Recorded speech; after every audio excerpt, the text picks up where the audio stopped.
Bandung is the fourth largest city in Indonesia, just after Jakarta, Surabaya, and Medan. As the capital of West Java, Bandung has a strategic position that serves as a center for regional administration while also linking various smaller districts and hinterlands. Bandung is also relatively close to Jakarta, which is the national capital of Indonesia. For many, Bandung is the ideal city to live in because of its cool and fresh air, with temperatures ranging from around 18 degrees Celsius at night and around 29 degrees Celsius at daytime. This is caused by the fact that Bandung is surrounded by mountains like Mount Putri, Mount Burangrang, and Mount Batu, which causes Bandung to be shaped like a crater, located at around 791 meters above sea level.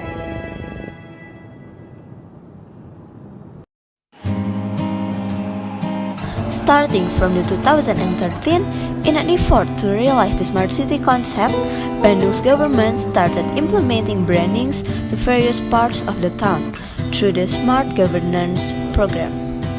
Based on the Peraturan Daerah Kota Bandung 2015 Number 10 Policy about details city layout plan and Bandung 2015 until 2035 zoning policy, Bandung is divided into 8 sub-regions which has their own layout plans.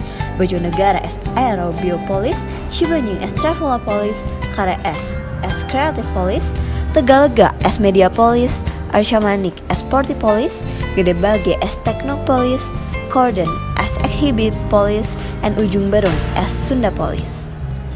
This time around, we're only going to explain one sub-region, which is Cibeunying. This sub-region is planned to be a travelopolis. Travela in this case means tourism, while polis means city.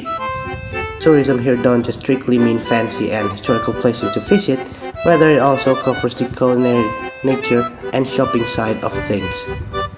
Let's get right into it then.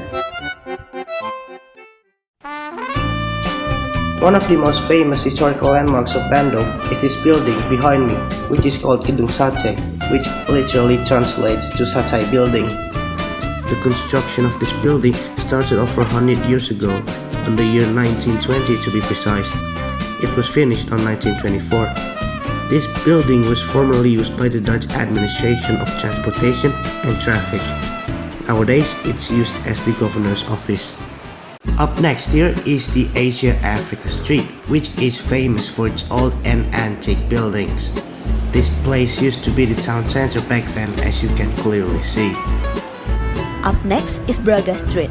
This street is also relatively close to Asia-Africa Street, which also explains why there's many old and antique buildings as it was close to the town center. All these historical buildings are protected in an effort to both protect its history and beauty too.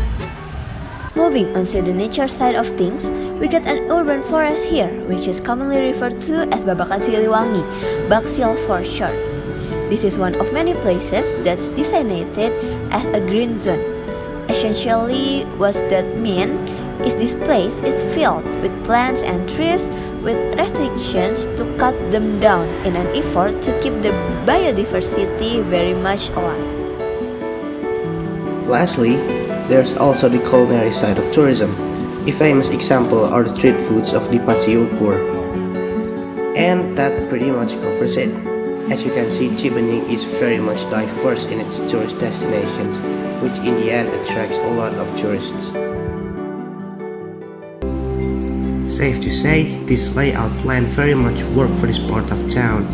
This makes Cibeunying stand out in comparison to other sub-regions. With that in mind, Bandung is not just known as developing and growing city, but is also known as a historical city, creative city, culinary city, and smart city. These very terms exist because of the detailed layout planning for Bandung itself.